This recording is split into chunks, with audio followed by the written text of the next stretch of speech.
Panginoon, Lord God. Hallelujah. Ng knowledge, Panginoon, Lord God, kung paano niya pamupunuan ang aming bansang Pilipinas, Lord God. Oh, hallelujah.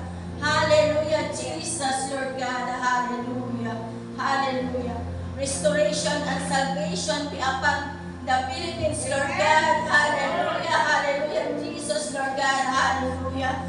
Maging ang bansang pinili mo, ang Israel, Panginoon, Lord God. Hallelujah, Panginoon, Lord God. Restoration and salvation po, Panginoon, ang babago po, Panginoon, Lord God. Oh, hallelujah. At itinataas din po namin ngayon sa umagang ito, Panginoon, ang gawain dito, Lord God. Hallelujah, Lord God. I-bless mo po, Panginoon, ang mga music team, Panginoon, Lord God. Hallelujah. Hallelujah, Lord God. Double portion of anointing, Panginoon, Lord God. At mapuspos po kami ngayong umagang ito, Lord. Hallelujah. Maging ang aming Pastora Elmi na siya magpapapa na iyong mga salita, Panginoon, Lord God. Itago mo lamang siya sa iyong likuran, Panginoon. At ikaw po ang mag-glorify, Panginoon, Lord God. Langisan po ang kanyang mga labi, Panginoon. Ang mga salitang lalabas sa kanyang mga labi ay galing lamang po sa iyo, Lord God. At maitamin po namin sa aming mga puso, Panginoon, isipan, Lord God. Hallelujah, Jesus, hallelujah. Puspusin mo kami ngayong umaga, Panginoon, Lord God. This is our prayer in Jesus' name. Amen. Amen! Sa magpagpalang mga kapunin sa bawat isa, handa na po ba tayo umawit sa ating Diyos na buhay? Amen! Isa pa po. Handa na po ba tayo umawit sa Diyos na buhay? Amen! May energy! Hallelujah!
Dahil sa iyo, Panginoon, patuloy po kami at nagbabagal sa kasalanan ng ating mga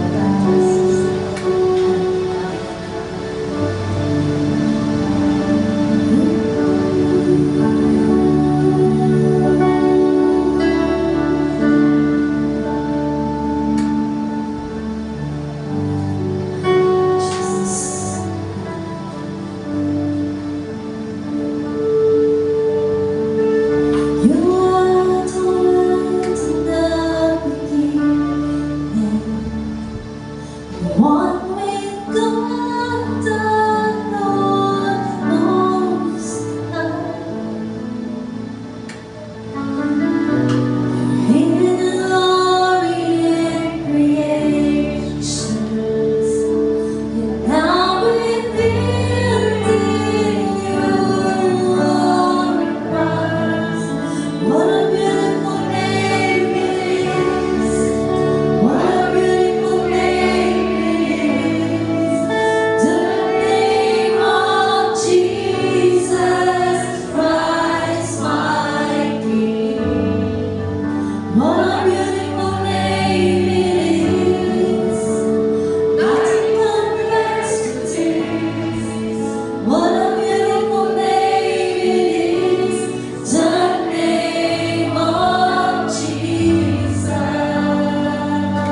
Isang pinakamalakas na palakpak ko para sa atin.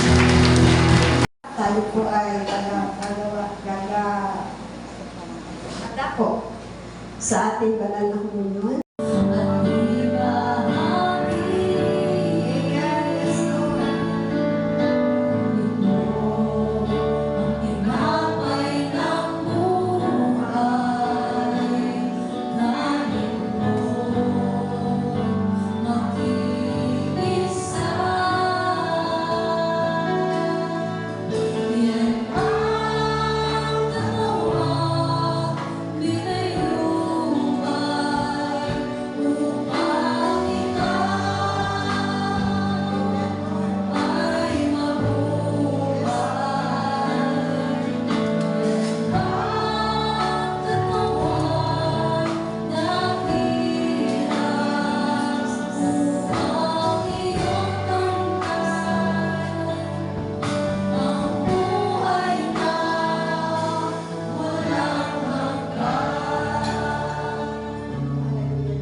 Ito ang aral na tinanggap ko sa Panginoon at binibigay ko naman sa inyo. Ang Panginoong Jesus, nung gawin siya ipagkalino, lumampot ng tinapay.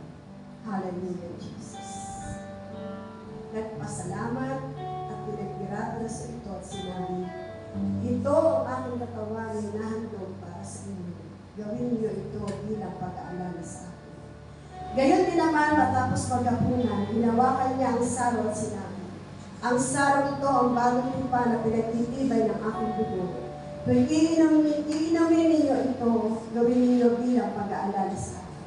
Sapagkat kung kakain kayo ng tinapay na ito at iinom sa saro ito'y pinapahayag ninyo ang kamatayan ng Panginoon hanggang sa muling pagparito niya. Ang sino mang kumakain ng tinapay at umiinom sa salo ng Panginoon na di nararapa ay nagkakasala sa katawan at dugo ng Panginoon.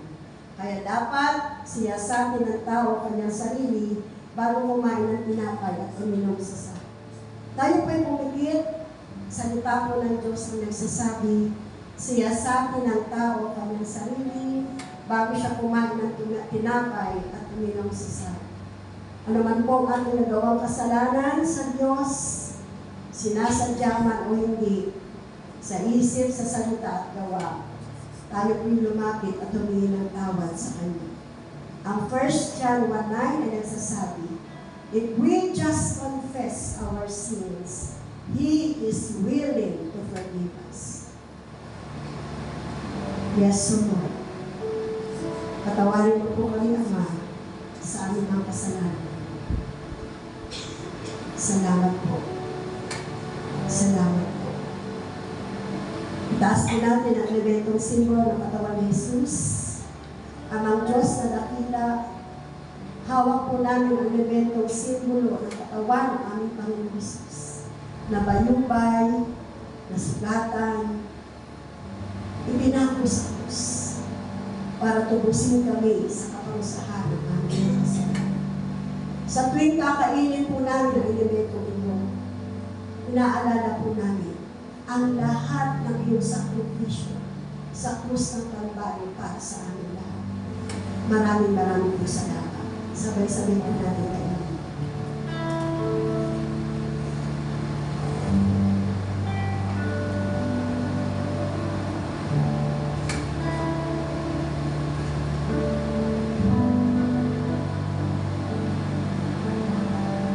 Itaas po natin ang elementong simbolo ng banal na dugo ni Jesus.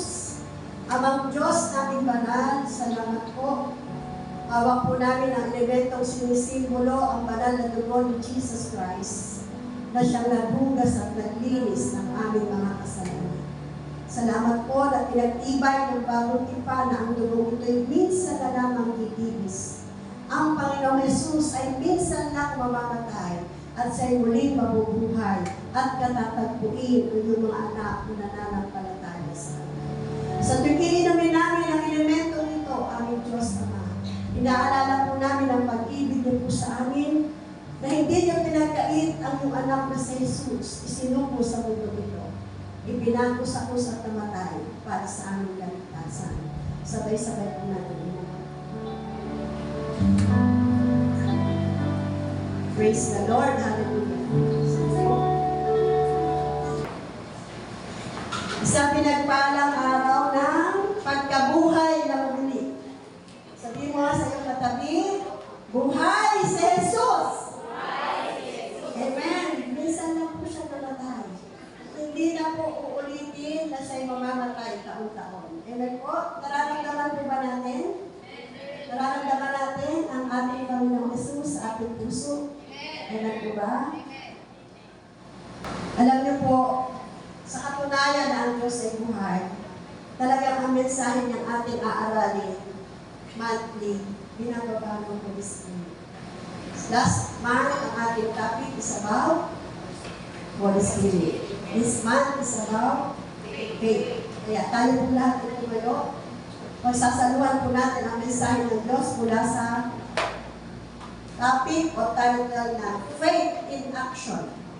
Pananampalatayang may gawa. Amen. Ang verse po ay nao sa NIV ng Hebrews 11:1. Sabay-sabay po natin basahin. Now faith is confidence in what we hope for and assurance about what we do not see. Sa Tagalog, ang pananampalataya ay ang katiyakan na matatanggap natin ang mga bagay na inaasahan natin at ito ay ang pagiging sigurado sa mga bagay na hindi natin nakikita. Glory to the living God. Let's close our eyes. Ama naming Diyos na makapangyarihan sa lahat, Ama naming banal, lumalapit po kami sa itang papakumbaba sa oras na ito.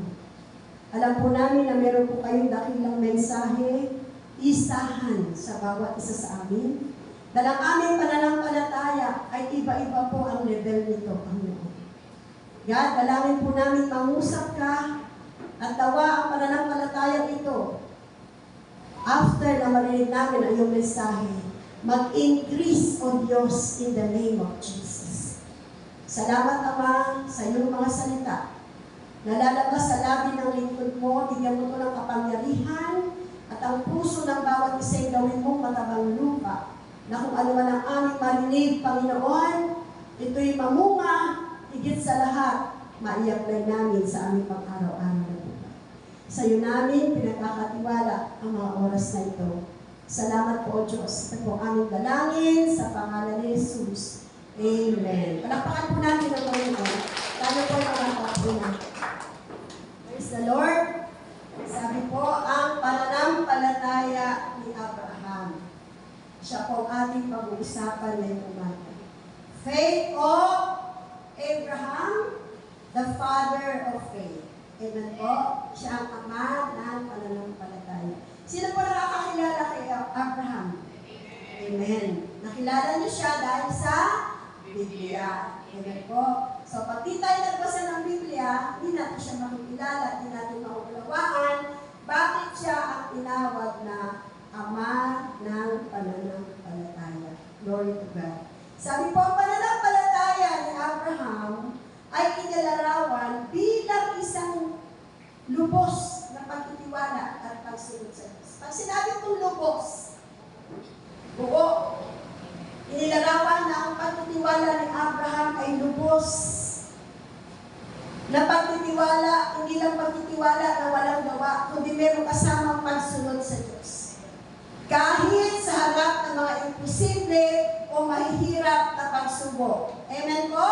Amen. Ang pananampalataya po natin, matetest kapag may pagsubok na natin. Amen po? Sino po dito ang nawawala ng laman ng bulsa? Amen. Doon matetest ninyo. Ano ba ang nararamdaman ko kapag wala na? Amen?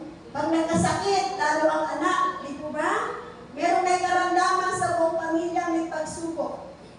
Doon matetest kung gaano na po kalaki, kalawak ang pananampalataya natin sa Diyos. Dahil naniwala siya, si Abraham, sa pangako ng Diyos na magkakaroon siya ng anak sa kabila ng kanyang katandaan, doon po pinakita ni Abraham ang lubos ng pagtitiwala. Amen po? Sabi sa Hebreo 11:11 hanggang 12, dahil sa pananampalataya, nagkaanak si Abraham. Kahit na matanda na siya at baog ang asawa niyang si Sarah. Sino po dito ang matatanda na? Kasama ko.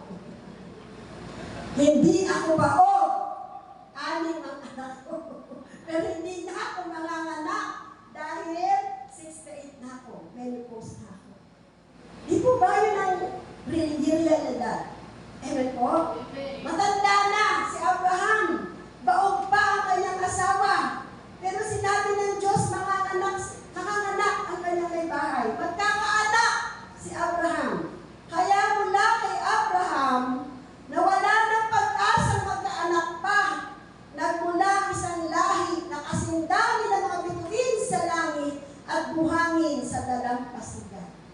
Kaya kung mararamdaman ninyo, mga kapatid, pag tumingin kayo sa langit at maraming bituin, nakakaramdam ba kayo ng saya sa puso? Amen. Totoo po yun. Pag tumingin ka sa langit, ang daming mga maliwanag na bituin. Kasi pinapaalala po doon na yun, doon na nalimbaga. Nakasindami ng bituin sa langit at buhangin sa dalampasigan ang magiging lahi ni Abraham. Ganon gumalaw ang Diyos. Mula sa babaeng baog, mula sa lalaking matanda na, doon isisilang ang pagsisimulan ng lahi ni Abraham na hinalintulan pa sa dami ng bituin at buhangin sa dalampasigan. Sabi po, may mga mahalagang aspeto ng pananampalataya ni Abraham na ang prayer ko po talaga, itong mga aspetong ito, makamit natin ngayong umaga. Amen! Gusto niyo po ba na ang pananampalataya natin maging katulad ni Abraham? Amen! Praise the Lord! Dahil kung wala ang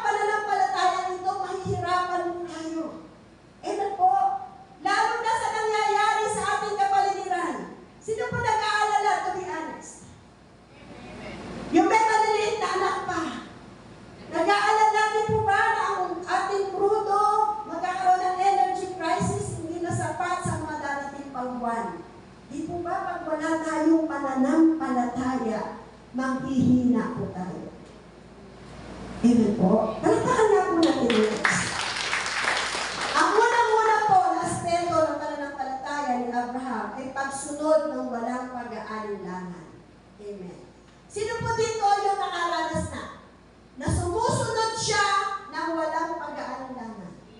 Nagagawin niya yung bagay na pinagagawa ng Diyos ng walang kaduda-duda. Naranasan na po ba natin yan?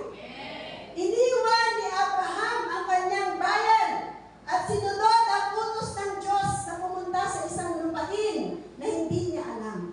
Mga tatay, alam ko po, gusto ninyong ibigyan ng magandang tahanan ang inyong pamilya. Tama po ba? Mga magulang, gusto niyo bigyan ng magandang tirahan ang inyong pamilya. Amen po? Bigyan sasabihin ng Diyos, iwan mo ang iyong tahanan. Naku po, para ang hirap naman sundin. Pumunta ka sa isang lupain na hindi mo pa alam kung saan ka titira doon. At nung iutos po ng Diyos yun, si Abraham, walang pag-aalinlangang sumunod. Amen po. Grabe yung faith, di po ba? Hello, nangungusap na po ba ang Diyos sa atin? Sabi sa Hebreo 11:8, dahil sa pananampalataya, sinunod ni Abraham ang utos ng Diyos na pumunta sa lugar na pinangako sa kanya. Umalis siya sa bayan niya kahit di niya alam kung saan siya pupunta. Sino po ang kaya gumawa nito? Wow, praise the Lord. Palapakan natin ang Diyos sa mga nag-amen. Hallelujah. Yung mga hindi nag-amen, kamusta? Questionable pa. Di po ba? Lord, nag-staycation po kami sa isang bahay na lahat ng kwarto may CR, lahat ng kwarto may aircon. Kung gandang bahay nyo, Lord, iiwan ko ba ito? Ilang taon ko itong pinag-ipunan, tapos kayo sasabihin mo sa akin, iwanan ko at pupunta ako sa lugar. At pag binasa niyo ang Biblia, sa tolda, tumira si Abraham. Amen? Bakit nga natin si Abraham sa Abraham?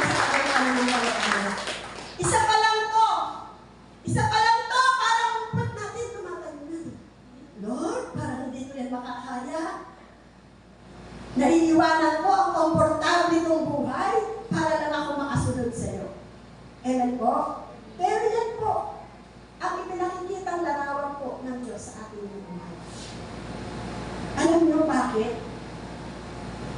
Kung ikaw matagal na sa Panginoon, baka hindi lang 1, 10, 100, 1,000 beses mong narinig, wala ang madadala pag alis mo dito sa mundong ito. Amen? Kahit isang aircon, wala kang madadala. Kahit isang walis na tambo, walis tingting na upod, hindi mo madadala. Amen? Amen? Naintindihan po ba natin? Kaya yung mga kasaganaan, buhay na meron tayong bonus ni Lord sa atin. Pero pag sinabi ng Diyos, iwanan, bitawan mo yan, susunod ka sa Diyos. Bakit? Because at the back of your mind, may mas magandang ipapalit ang Diyos dyan. Hallelujah! Amen!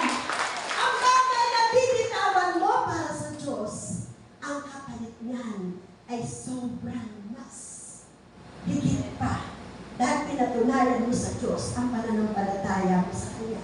Amen? Pangalawa, pananampalataya sa panahon ng pagsubok. Amen! Sino dito ang dumadaan sa pagsubok? Sino may matitigan na pagsubok? Amen! Lahat ng klase meron, pinansyal, material, emosyonal, di po ba? Emotionally, we are so broken. Ang ating emotion hindi okay. Ang ating pulsa hindi okay. Ang ating relationship hindi okay. Yung cellphone sira, walang pambili. Yung palabinyasan ubos, walang laman. Yung LPG na ubos, ang mahal-mahal. Di po ba? Ang dami natin pagsubok, ang dami nating problema. Pero doon masusubok ang ating pananampalataya sa Diyos. Amen po? Wala nang parating na langis. Hanggang April na lang. Ang laki ng problema ng kapaligiran ng bansa. Ang laki ng problema ng pamilya. Ang tanong, kailan nawala ng problema ang tao? Tanungin mo ang katanong mo, nawala ka ba ng problema? Kaya nga sinabi ni Job sa 14:1, ang buhay ng tao ay maiksi lamang, bat-bat pa ng kahirapan. Amen? Musmus pa lang ako, narinig ko sa nanay ko, hindi natatapos ang problema ng tao. Iba-iba lang ang problema. Pero ang faith natin sa Lord, matetest sa panahon na meron tayong pagsubok. Amen. Ang pinakamalaking pagsubok sa kanyang pananampalataya ay ang utos ng Diyos na inalay ang kanyang anak na si Isaac. Amen. Iisa lang ang anak mo. Anak pang pinangako ng Diyos sa iyo. Tapos sasabihin niya, ialay mo sa akin. Dadalhin mo sa bundok ng Moriah. Amen? May dalang kahoy. Di ba? Tapos doon ihandog. May dalang pang talim para pag inalay. Di ba? Lahat yun hinanda ni Abraham. Ibig sabihin, hinanda niya yun, he is willing to obey. Amen? Kaya na ginawa yun, susunod siya. Pagsubok po yun na napakalaki. Sino po dito may mga anak na? Amen. Na matagal mo pinanalangin at hiningi sa Diyos. Tapos maririnig po ang tinig ng Diyos. Ibigay mo sa akin ang iyong anak. Gagamitin ko yan sa aking kaharian. Magpapastor yan, maglilingkod yan sa Diyos. Meron pa akong kilalang nanay, pinaghambalos ang kanyang anak ng sapatos. Pinag-aral kita, nag-engineer ka, ngayon magpapastor ka lang. Dahil maliit ang pagtingin kapag sa Diyos naglilingkod. Tama po ba? Tama po. Dalawang magulang gusto yung anak niya magtatrabaho sa mga sikat na kumpanya. Ang di alam kapag yung anak o ikaw na mismo, sinabi ng Diyos, ialay mo ang buhay mo sa akin. Isusubo kita. Di ba? Gagamitin kita. Sino ang tumawag? Ang Diyos nakataas-taasan na may-ari ng langit at lupa na nagbibigay ng lahat ng ating pangailangan. Sabi, pinakita ni Abraham na mas matimbang ang kanyang takot at pag-ibig sa Diyos kesa anumang bagay. Hello, mga kapatid. Ano ba ang mas matimbang? Ang takot sa Diyos, pag-ibig sa Diyos, yung pagmamahal sa materyal na bagay. Pagmamahal sa ating mga pamilya, sa ating mga sarili. Natural po yun. Mahal natin ang ating mga loved ones. Pero pag may sinasabi ang Diyos na gawin natin sa kanila, kung susunod lang tayo, mapapatunayan natin how faithful God is sa buhay natin. Palakpakan po natin. Siguro sa oras na ito, meron kang babalik tanaw. Sayang, meron pagkakataon na sinabi si Lord sa akin eh. Nabitawan ko yan, bagay na yan eh. Ialay ko sa Kanya yung oras ko, ialay ko sa Kanya yung buhay ko, ialay ko sa Kanya yung anak ko. Hindi ko na ibigay. Ngayon, hindi ko na makita yung anak ko kung nasaan na. Hindi ko na alam kung saan binugugol ng anak ko ang kanyang buhay. Hello? Hello? Andyan pa tayo? Kasi nung kabataan pa yung anak natin, gusto pumunta sa church. Gusto mag-gitara. Gusto mag-keyboard. Gusto bumawi. Sabi ng nanay, punta ka lang punta sa church. Dito ka lang sa bahay, gawin mo gawain bahay. Merong time na mga anak natin gustong mag-serve. Alam ko po yan, may anak ko ako yan. Ayaw na sumama kahit sa mga outing namin kasi gusto niya talaga sa church. Realidad na nangyari sa akin. Pinigilan spiritual life niya kung nasa anak na relasyon niya sa Diyos. Sa totoo nga, mahigpit ko kasi si Pastor. Nabigyan ko pa ng isa kasi ayaw sumama Alam niyo mga kapatid, ang dami natin babalikan. Sa buhay natin, kung ano yung nangyayari ngayon, yan ay pagkakamali natin at pagsuway sa nakaraan. Amen? Yung nakaraan, meron tayong mga maling desisyon, meron tayong pagsuway sa Diyos. Kaya yun ang ating dinaranas ngayon. Amen po? Miski sa ating buhay. Ilang beses pa pumatok si Lord sa buhay natin. Ilang beses pa nagsabi si Lord sa atin, ipagamit mo ang buhay mo sa aking kaharian. Maglingkod ka. Pero pag binalikan natin, ang dami rin panahon na dinidecline natin si Lord. Amen pa? Amen. Kaya marami pong nananalangin. Pag bedridden na, ano yung sinasabi nila? Pagalimin niyo po ako. Maglilingkod na po ako. Tama ba? Tama?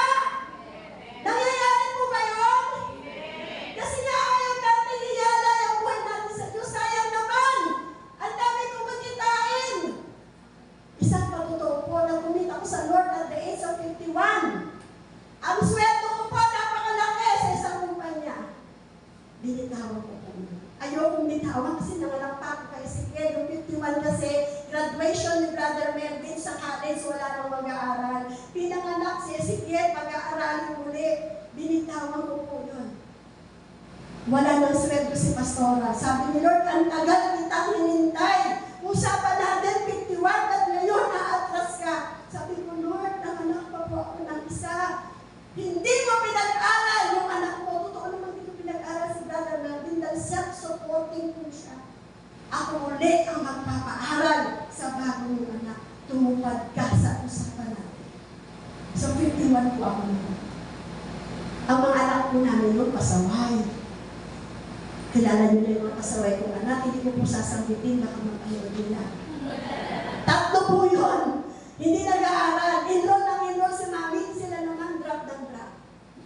Pero dahil sumunod si Pastora sa pagkakatawag, ngayon maayos lahat ang buhay nila.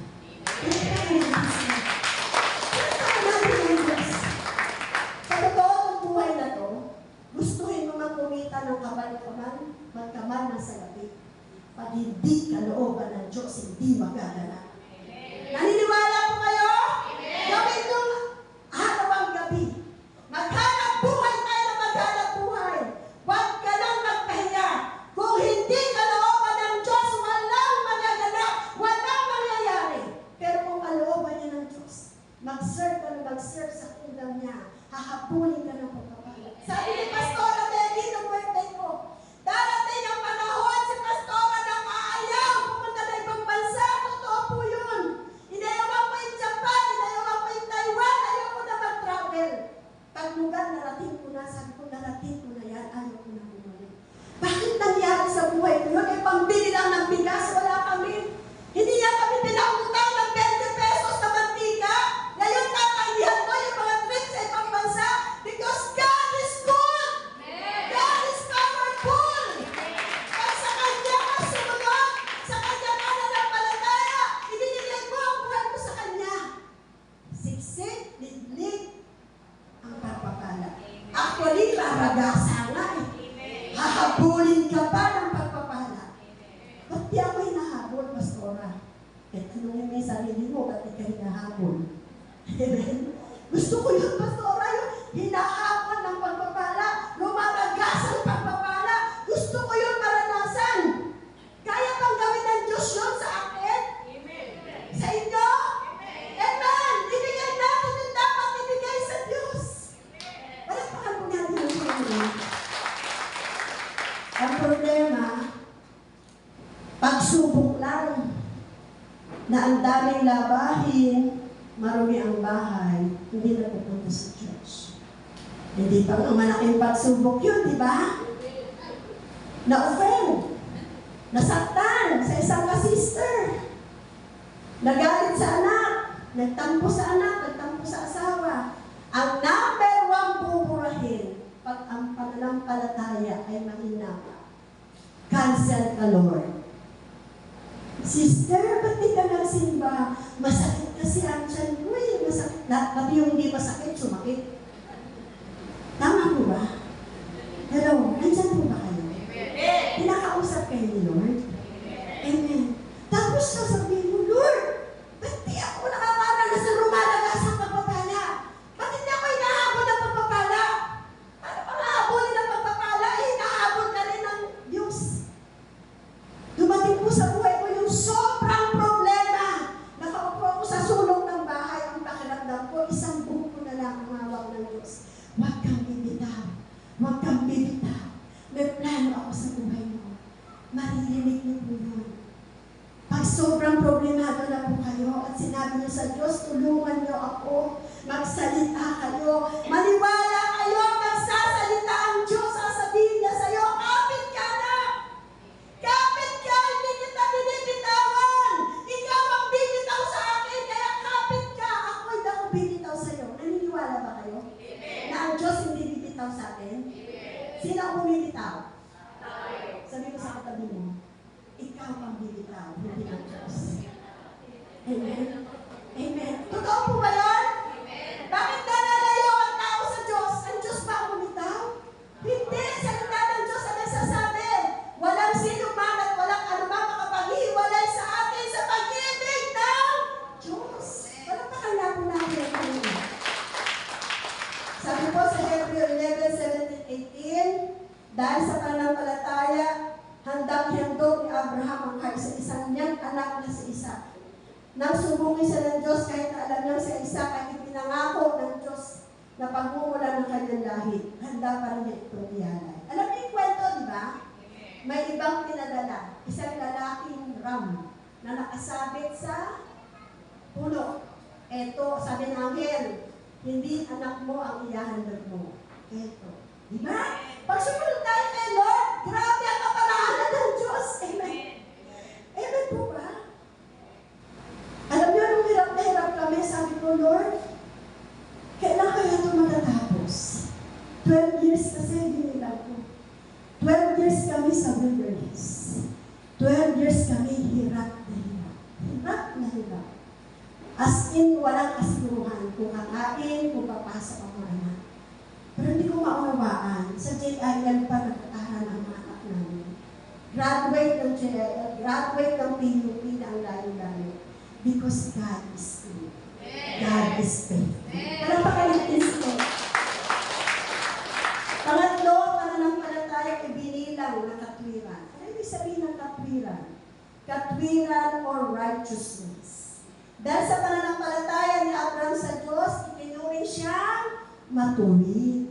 So, ibig sabihin, kapag yung faith natin kay Lord lang talaga, ano ang ituturing sa ng Diyos? Matuwid ka. Righteous ka. Amen po ba? Sino gusto niya righteous siya sa harapan ng Diyos? Amen. Kasi minsan gusto natin maging righteous, maging sikat tayo sa harapan ng tao eh. Kailangan na ipipis natin si Lord. Yung matuwid tayo sa harapan ng Diyos. Sabi na Roma 4:3, sumampalataya si Abraham sa Diyos at dahil dito itinuring siya matuwid ng Diyos. So yung faith natin, napakalaki at bagay sa buhay natin napakahalaga. Lagi ko po sinasabi yan sa aming mga anak. Wala kaming ipapamanang lupa.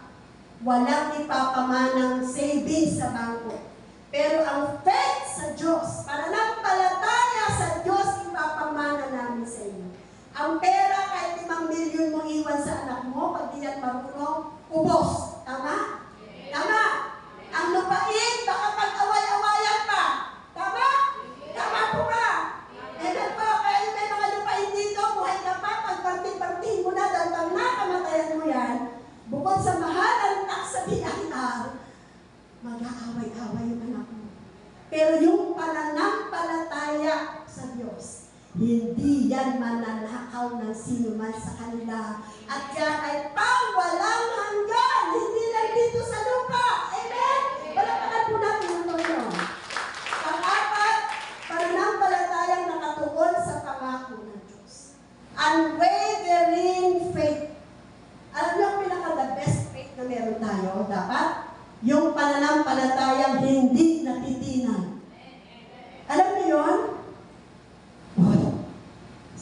news. Mamili ka na. Mag-imba ka na ng bigas. Yung may pera, nag-iimba. Yung walang pera. Yung bigas mo kakainin mamaya, yun lang ang hawak natin. Pero yung faith natin kay Lord, hindi natitinag. Amen! Unwavering faith! Amen! Amen! Magtataka nga kayo eh. Minsan may 100 piso ka na lang, hindi mo alam kung paano mo bibilin eh. Hindi mo pa magagastos yun eh. Kasi may kakatok, bibigyan ka ng pagkain, di ba? Mamayang gabi ulit, 100 ulit, paano kaya ito kakasya? May kakatok na naman, bibigyan ka. Isang linggo na yung 100 mo, 100 pa rin. Glory to God! Palakpakan natin si Lord! Amen ba? Amen! That is faith. Kaya nga sabi, ang pananampalataya kaya mag-move ng mountain, di ba? Amen. Sabi ko sa inyo, Jayayan yung mga anak namin. Pag di namin nasundo, talaga anak buhay kami, pupunta sila doon sa gasoline station, doon sa kanto ng Bagmag NX. Sa tawid-tabi ng East-West Park. Doon ang paratahan ng Heritage. Tatayo doon ang mga anak ko. Maghihintay ng ka-churchmate. Bakit nandyan pa kayo? Salapay na kayo. Sasakay, walang pamasahe. Pagbabayad ni pastor, pagbabayad ng leader, nakatapos sa pananampalataya. Amen. Pero pa natin. Si Ezekiel, pinakabunso, kaya ng pag-aralin ng mga senior high sa FEU. Sabi namin lahat, paranasin natin siya ng PUP. Walang tuition fee. Si Brother Melvin, PUP. Hindi ko kaya. Mahina ako. Nilalagdat nga ako pag may exam. Sabi namin, pag di kayo nag-PUP, hindi kayo mag-aaral sa college. Hindi natin kaya. Hindi kaya ng utak, hindi kaya ng bulsa, pero kaya ng Diyos. Kaya ng Diyos! Manampalataya lang tayo! Kaya ng Diyos, hindi kaya ng tao. Sa panahong imposible, bababa ang kapangyarihan ng Diyos na walang imposible. Parapakan mo natin ang Panginoon. Unwavering faith. Mami, exam na uli. Sister Eres, Mami, ayoko talaga pumila sa cashier. Nahihingi ng promissory note. Ma, ayoko talaga. Pastora, hindi natitina. Hindi kami pila. Hindi ka hingi ng promissory note. Si Sister Eres Bulon. Sa JIA po kasi pwede ka humingi ng promissory note. Pero sabi niya, hindi ako mag-promissory note. That is faith, di ba? Amen? Nakwento ko na sa iyo yung katabing bahay namin. Grade 5, Sister Eres, nagsasampay ko lagi dun. Walang tao. Lord, ibigay mo na sa akin itong bahay na ito, ha? Ang laki ko, akin na ito, kasi wala naman nakatira. Ngayon po, may-ari nun si Sister Eres. Amen! Binabenta po yun! Alam mo, may-ari, ibenta sa iba. Hinanap pa kami. Sabi ni Sister Eres, sige po, mag-a-apply ako sa Singapore. Pagbalik ko, natanggap ako, bibili ko na. Pagbalik namin, may trabaho na siya galing Singapore, binili na. Sabi may-ari. Kailan nagsimula? By faith. Amen? Amen. May gusto ka ba? Sabihin mo sa Diyos, araw-araw, Lord, bibigay mo sa akin yun. Mga binata! May gusto ka bang babae makangasawa, makasama habang buhay? Ayaw sa'yo? Sabihin mo sa Diyos yun, maya-maya, umaga at gabi, Lord, ibigay mo siya sa akin. Siya ang gusto mo mapangasawa. Bakit mo siya gusto mapangasawa? Pag okay, bibigay ni Lord. Pag hindi okay, hindi bibigay ni Lord. Amen? Amen? Amen? Palakpakan natin si Lord. Basta wag ka nang iba sa mga batang babae. Taas kami ng mga batang babae. Lord, gustong-gusto ko yun eh. Ang gwapo-gwapo kasi. Tall, dark, and handsome. Gusto ko yun, Lord. Alam nyo, kahit gustong-gusto mo, salita ng mundo magsasabi, magpakamatay ka man, pag gusto mo at hindi gusto ng Diyos, hindi mangyayari. Amen? Pero kahit lahat ng tao sa mundo, sabihan ka na hindi maganda, sabihan ka ng mga bagay na alam mo hindi makabubuti sa'yo, pag gusto ng Diyos, no one can put a good man down. Hallelujah!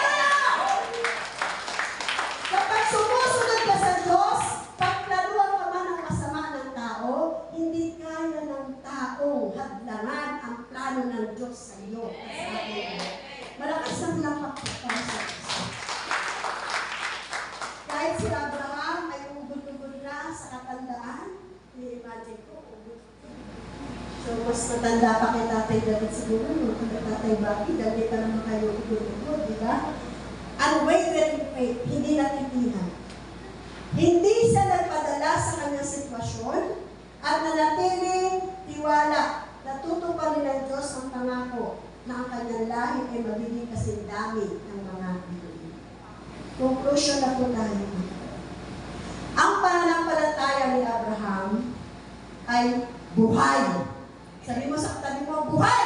Buhay! Pastora, may pananampalataya bang patay? Meron! May pananampalataya ang patay. Wala sa gawa. Nguso lang, wala sa puso. Amen? Buhay ang pananampalataya ni Abraham. Gumagawa, kumikilos, may aksyon na pananampalataya. At handang magsakripisyo dahil sa lubos na pagtitiwala sa katapatan ng Diyos. Ang pananampalataya ay hindi lamang paniniwala, kundi pagsasabuhay. Doers of the Word of God. Kailangan yung salita ng Diyos nasa pamuhay. Yung pananampalataya nakikita sa pamumuhay. So, ibig sabihin, pag hindi ka makatulong, dahil wala kang isasaing bukas, ang pananampalataya mo ay hindi buhay. Pag hindi buhay, anong tawag? Patay. Diba sabi ng Diyos, do not worry. Huwag kang mag-alala. Amen? Sa iyong kakainin, sa iyong iinumin, sa iyong gagamitin. Dahil ang Ama mo sa langit, alam ang pangailangan mo. At pagtitiwala sa Diyos sa gitna ng mahihirap at walang kasiguruhang sitwasyon. Believe me, walang kasiguruhan ang mangyayari bukas. Doon lang po sa buhay na pinahiram ng Diyos, magugulat ka sa tao, hindi po ba? Malalakas pa sila. Yung iba may sakit na matagal, maririnig mo na una pang kinuha yung malakas doon sa may karamdaman. Hindi po ba? Buhay na buhay, mapabalitaan mo na lamang, kinuha na ng Diyos. Amen po. Sa umaga po ito, sa araw na ito, pinagdiriwang ang Resurrection Sunday. Ano po ibig sabihin mo? Pagkabuhay na muli ng ating Panginoon Jesus. Ito po yung pangwakas na pag-uusapan at mensahe ng Diyos pagdating sa pananampalataya. Ang pananampalataya sa muling pagkabuhay ni Jesus o resurrection ay pundasyon. Ano po yung pundasyon? Yun po ang nagpapatibay, di po ba? Kahit sa gusali.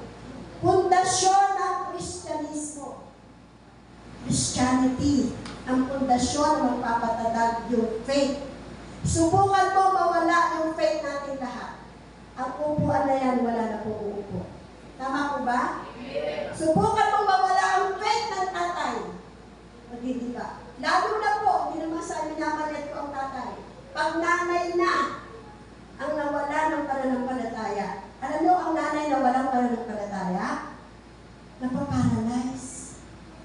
Ano yung sabihin ng pastora? Pag wala ng pagkain, wala ng pera, gusto maglaba, walang sabon, walang dami, hindi na yung kumikilos. Na-paralyze na. Ayaw nang gumalaw. Kaya diba, gusto mo daw ba yung nanay mo laging masaya? Bigyan mo ng meal. Alam mo iba, M-E-A-L. 2,000, 3,000, 5,000, sigurado. Kahit Biyernes Santo, ang saya-saya ng nanay. Tama po ba mga nanay? Magpakatotoo kayo mga nanay. Masaya ba kayo pag tulog sa inyo? Amen! Pero hindi dyan nasusubok ang pananampalataya. Tama? Mga nanay, pag wala tayong pera, dyan nasusubok yung faith. Amen? Pakita natin sa ating pamilya. Kahit walang naman ang bulsa natin, aawit pa rin tayo. Mahal na mahal kita, Panginoon. Para pag tumawit ka, sasabihin ng anak mo, mukhang wala ulit pera si mami. Mukhang wala na naman laman ang bulsa ni mami, di ba? Kasi yung pag-awit mo kay Lord, nagdadala yun ng pagpapala. Natapakan na natin si Lord. Amen. Pundasyon ng Kristyanismo ang pagkabuhay na magulit ng Panginoon Jesus na nagpapatunay na tagumpay laban sa kasalanan at kamatayan. Amen? Nabuhay na magulit si Jesus para patunayan sa atin na pinagtagumpayan ni Jesus at pinagtagumpayan din natin ang pagkaalipin sa kasalanan at kamatayan. Hallelujah, Jesus. Ito ay pagbibigay ng pag-asa ng walang hanggang buhay. Nagpapawalang sala sa mga sumasampalataya at katiyakan na buhay na Panginoon. Ang muling pagkabuhay ay nagpapabago sa buhay. Nabago ba tayo? Ng muling pagkabuhay ni Jesus? Eh kasi kung namatay na siya, wala nang pagbabago. Tayong lahat. Kahit sino pa mang sikat na tao, mayamang tao, sikat na artista, pag namatay siya, ilang buwan lang pag-uusapan, tapos doon makakalimutan na. Tama? Amen? Tama po ba? Kahit sinong sikat na tao at mayamang tao, pag kinuha na ni Lord, pag-uusapan, namatay ko si gano'n, namatay ngayon, mayaman, maganda, sikat. Pero ang Panginoong Jesus, mula noon, ngayon, hanggang bukas, pag-uusapan pa. Kikilalanin pa. Kasi siya ang nakahandang magbago ng buhay ng tao at maghandang magbago ng kalagayan at pananampalataya ng tao. Sabi po sa aklat ng Juan 11:25, sinabi sa kanya ni Jesus, sinabi po ito kay Maria, Marta at Maria. Kapatid nila sino? Lazaro, namatay, di ba? Sabi nila, kung dumating lang ng mas maaga, nabuhay si Lazaro. Binuhay siya ng Panginoon Jesus. At sinabi sa kanila, sinabi ni Jesus sa kanila, ako ang muling pagkabuhay at ang buhay. Ang sino mang sumasampalataya kahit mamatay, ay muling mabubuhay. Manampalataya tayo, mamatay man tayo, kung nananampalataya tayo kay Jesus, bubuhayin tayo muli sa takdang Panginoon. And last verse po natin, Hebreo 12:2, basahin po natin lahat. Fixing our eyes on Jesus, the pioneer and perfecter of faith. Basahin po ng malakas. For the joy set before him, he endured the cross, scorning its shame, and sat down at the right hand of the throne of God. Saan nakaupo si Jesus? Doon din tayo. Amen? Amen? Tumayo po tayo lahat. Hindi tayo aawit ng worship song. Aawit po tayo ng Jesus is alive. Amen? Magre-rejoice po tayo. Amen? Ipakita natin sa ating pagpupuri sa Diyos na buhay ang Diyos. Amen? Buhay ba ang Diyos sa buhay natin? Amen? Naranasan ni Nanay Baby yan? Naranasan ni Sister Mary Ann? Saglit silang nawalan ng buhay, pero binuhay sila ng kapal ng Diyos. Kaya kami natin ang Panginoon. Sige po, kami tayo sa Panginoon. God is alive. Jesus is alive. Praise the Lord. Hallelujah. Hallelujah, Jesus. Hallelujah, Lord God. Hallelujah. Sige po. Tandaan natin ang ating mga kamay, ating mga paa sa pagsayaw, pag-rejoice. Ang Diyos ay buhay. Ang Diyos ay buhay. Ang Diyos ay buhay. Hallelujah! Habang sinasabi ng awit natin ito, panalangin ko, mag-manifest ang buhay ng Diyos sa puso natin. Amen! Kung wala ka ng buhay sa iyo sa oras na ito, wala ka ng pag-asa, nakakaramdam ka ng lungkot, nakakaramdam ka ng wala ka ng pag-asa, may sakit ka, nararamdaman mo, hindi ka nagagaling, hirap na hirap ka sa pinansyal, nararamdaman mo, hindi ka na makakabangon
kami sa paghihirap sa pananalapi. Pinalaya mo kami sa kalungkutan. Pinalaya mo na kami sa kawalan ng pag-asa. God, Ikaw ay buhay na Diyos. Ikaw ang magbabago ng aming buhay. Dadalhin mo kami, O Diyos, sa tunay na plano at layunin mo sa buhay namin. God, increase our faith. Inaangkin po namin sa oras na ito, dinideklara ng aming mga nabi ng aming pananampalataya. Palalaguin mo ng palalaguin sa bawat araw ng aming buhay. Help us to focus our eyes on Jesus Christ, the author and finisher of our faith. Ang Diyos ang simula at katapusan. Kaya God, dalangin namin, madatnan mo kaming tapat hanggang sa wakas ng panahon. Salamat, O God. Alam po namin, kaya namin mamuhay by faith. Kaya hindi kami titingin sa nangyayaring kabuluhan sa kapaligiran. Hindi namin titingnan, O God, ang walang kasiguruhang nakikita ng aming mga mata. Titingin kami sa pananampalataya sa iyo. Na ano yung pinaniniwalaan namin mangyayari at ang kaya mong gawin, yun ang pagtitiwalaan at aasam-asamin namin. Salamat, Ama.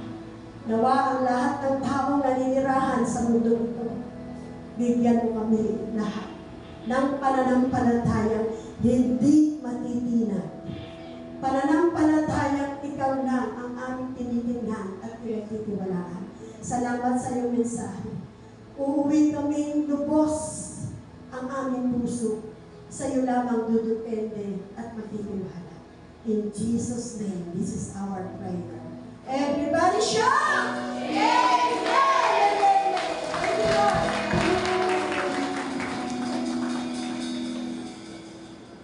Tayo po ba tayo? Amen. Na-bless pa po tayo. Amen. Buhay pa si Kristo. Tayo. Amen. Amen. Okay. Tayo po yung dala mula sa ating pagpilihan.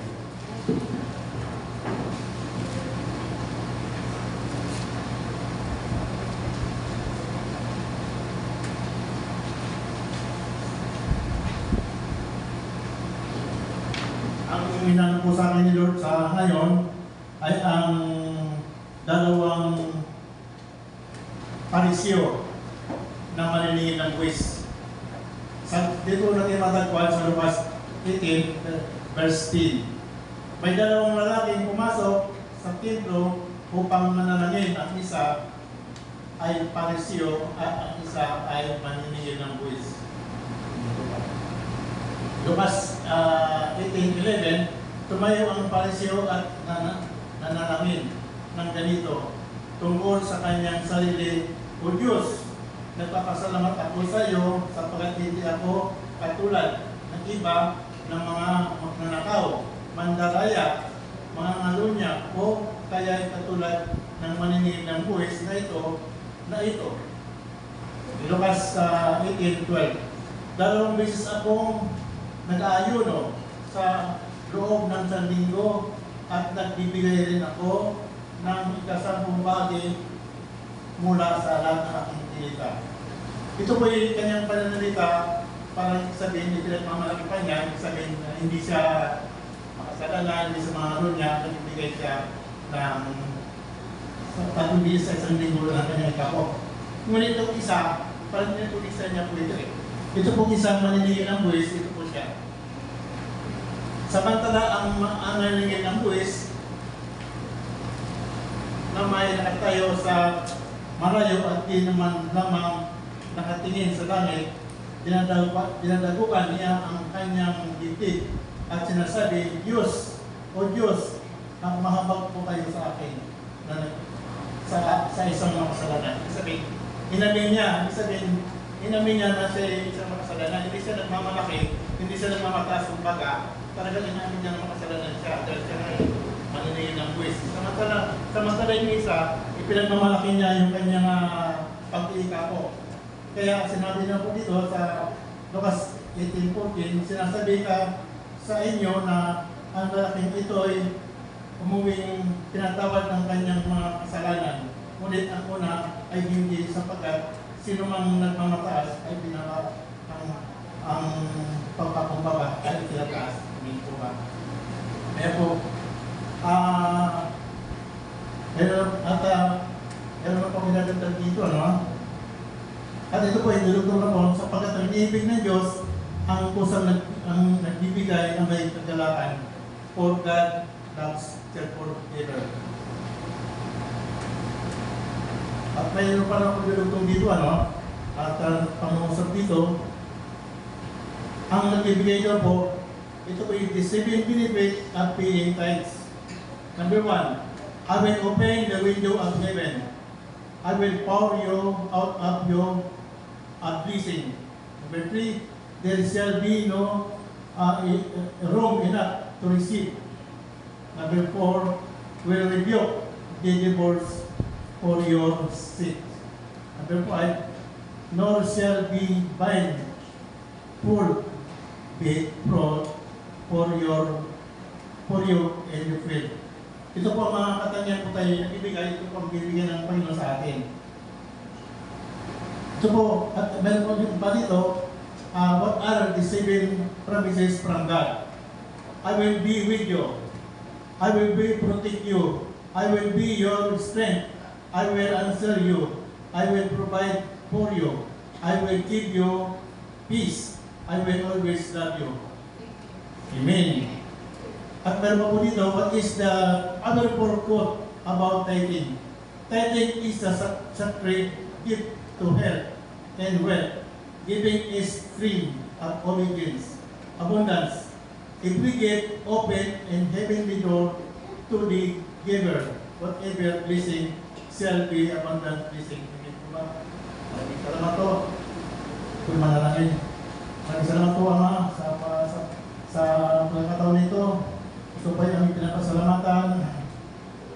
Ito po ang aming handog sa araw nito upang makapagbigay po sa yung kaharian dito sa lupa, Ama, at makapagani po ng maraming kaluluwa at makapagpagawa ng yung mga ay sampahan, Ama.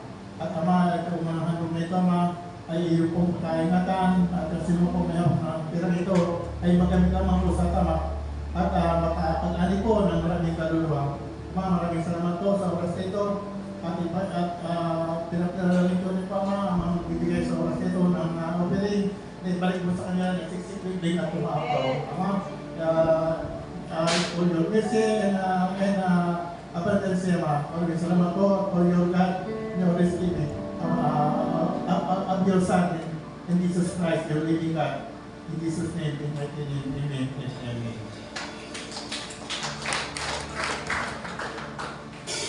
Dakilang Diyos, Ama namin sa langit at makapangyarihan sa lahat. Kasama po mga nasa online na mag-join sa gawain ito at lahat kami na rin ito. Father God, baunin namin lahat ang amazing love ng Diyos sa amin. Na hindi niya pinagkait si Jesus ang kanyang anak para sa aming kaligtasan, para sa pagbabago ng aming buhay, at para sa ganap na buhay na pinlano sa amin ng Diyos. Father God, thank you so much na ang kamatayan ng Panginoong Jesus at pagkabuhay ng magmuli niya, ito ang magbibigay sa amin ng lakas ng pag-asa na mamatay man kami sa mundo ito na may pananampalataya, bubuhayin mo kami muli, O Diyos. Kung paano ang Panginoong Jesus nakaupo sa kanang trono ng Diyos, ipararanas mo yun sa amin. Thank you, Father God, sa tagumpay ng gawain ito. Tulungan mo kami magkaroon ng unwavering faith, Lord. Pananampalatayang hindi matintinag na kahit anong mangyari sa mundo ito sa aming kapaligiran, ikaw pa rin ang aming sasambahin, pagtitiwala o tunay. Salamat po, babaulin ang bawat isa ang pananampalatayang ito na nanggagaling sa iyo. Itaas natin ang dalawang kamay natin sa Diyos. Tanggapin ang bawat isang pananampalataya, matatag at matibay mula sa ating Diyos Ama sa langit. Tanggapin ang bawat isang pag-ibig at kahabagan ng ating Panginoong Jesus. Tanggapin ang bawat isang kapayapaang hindi kayang malilit at makikinisa ng banal na Espiritu. The Lord bless you and keep you. The Lord make His face shine upon you and be gracious to you. The Lord